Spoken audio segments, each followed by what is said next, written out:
আসসালামু আলাইকুম। আমি বাংলাদেশি মম রুবি আপনাদের মাঝে আরেকটি ব্লগ নিয়ে চলে এসেছি। আশা করি যে যেখানে আছেন খুব ভালো আছেন এবং সুস্থ আছেন। তো আজকে আমি এখন আমার বাবার বাড়িতে আছি। তো আমার বাবার বাড়িতে তো আজকে আমরা পিকনিক করতেছি। তো পিকনিক করার জন্য এখানে আমার ভাবিরা ওরা সব কিছু কেটে কুটে নিচ্ছে। আশা করি আমার এই ব্লগটা আপনারা প্রথম থেকে শেষ পর্যন্ত দেখবেন। এই তো আজকে এই খিচুড়ি রান্না করা হবে, আর হবে গরুর গোস্ত আলু দিয়ে। এদিকে এই সবার ঘর থেকে গোস্ত নেওয়া হয়েছে, কুরবানির গোস্ত। তো এই পিকনিকটা করার আগে যখন কুরবানি ঈদ হয়েছে, তখন আমরা প্রোগ্রাম করেছিলাম যে কুরবানিদের পর সবার ঘর থেকে কুরবানির গোস্ত দিয়ে এই খিচুড়ি রান্না করা হবে। এই তো এদিকে সব কিছু সবজি কেটে কুটে নিয়েছে এই খিচুড়ি রান্না করার জন্য। এদিকে সবজি খিচুড়ি রান্না হবে। যখন আমরা কাটাকুটি সব কিছু করা শেষ, তখন ঝপঝপিয়ে বৃষ্টি নামা শুরু হয়ে গেল। এই যে বাহিরে অনেক বৃষ্টি পড়িতেছে, আর এদিকে উঠানটা একটু এই অগোছালো দেখতে পাচ্ছেন। আসলে আমার জ্যাঠা ওরা গতকালকে ধান সিদ্ধ করেছিল, আর এদিকে এই ধানের চিড়া এগুলো পড়ে আছে। তো আজকেও ধান সিদ্ধ করার প্রোগ্রাম ছিল।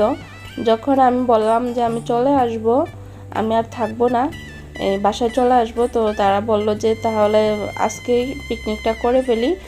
আর উঠানটা এরকমভাবে পরিষ্কার করা হয় নাই, তো তাড়াহুড়া করে রান্না আজকে বসিয়ে দিয়েছে। তো আজকে পিকনিকটা হওয়ার পর আমি বিকালে বাসায় চলে এসেছিলাম।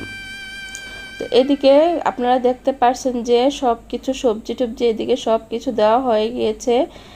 আর এদিকে যত মশলা, হলুদ, মরিচ, লবণ যা যা লাগে সব দিয়ে দিয়েছে।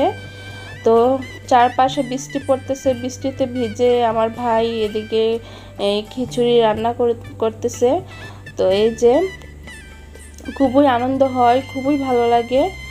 এই যে প্রায় এই খিচুড়ি রান্না হয়ে গিয়েছে। এই যে কত সুন্দর করে বলক চলে এসেছে। আর লার্কি চুলা রান্না তো খেতে খুবই মজা, খুবই ভালো লাগে।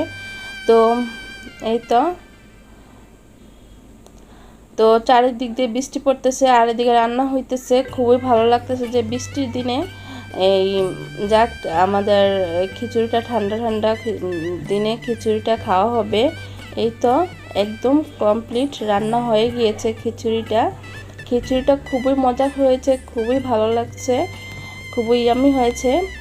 তো এই কথায় আর একটা বলা যাক, যারা আমার এই ব্লগটি আজকে প্রথম দেখিতেছেন, যদি আমার এই ব্লগটি আপনাদের কাছে একটুখানি কোথাও ভালো লেগে থাকে, তাহলে অবশ্যই একটা লাইক দিবেন এবং কমেন্ট করে জানাবেন আমার এই ব্লগটা কেমন হয়েছে। এই তো এদিকে আলু দিয়ে গরুর গোস্ত রান্না হয়েছে। গরুর গোস্তটা মাশাআল্লাহ খুবই মজা হয়েছে। আর এই তো আর যারা এই প্রথম আমার এই ব্লগটি দেখতেছেন, অবশ্যই আমার এই চ্যানেলের পাশে থাকবেন। আর আপনাদের কাছে অনুরোধ রইল, ভালো লাগলে আমার চ্যানেলটিকে সাবস্ক্রাইব করবেন। আর যারা অলরেডি আমার চ্যানেলটাকে সাবস্ক্রাইব করেছেন, আপনাদেরকে জানাই অসংখ্য ধন্যবাদ, এবং আমার কাছ থেকে রইল অনেক অনেক দোয়া এবং ভালোবাসা। এই তো আমার বড় বোন, এখন জ্যাঠতো বোন আপা, উনি খিচুড়ি প্লেটে বেড়ে দিচ্ছে সবাই খাওয়ার জন্য।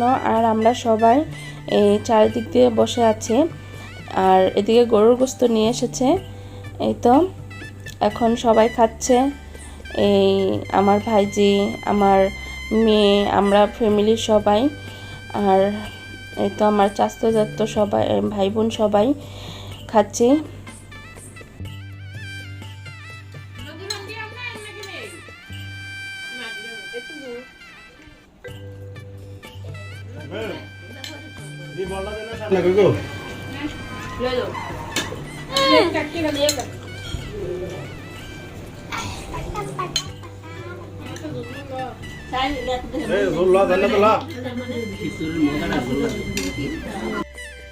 খিচুড়িটা অনেক মজা হয়েছিল, খুবই টেস্টি হয়েছিল। তো আজ এ পর্যন্তই। সবাই খুব ভালো থাকবেন, সুস্থ থাকবেন, আমাদের জন্য দোয়া করবেন। আল্লাহ আপনাদের সকলকে সকল বিপদ থেকে হেফাজতে রাখুক। আল্লাহ হাফেজ।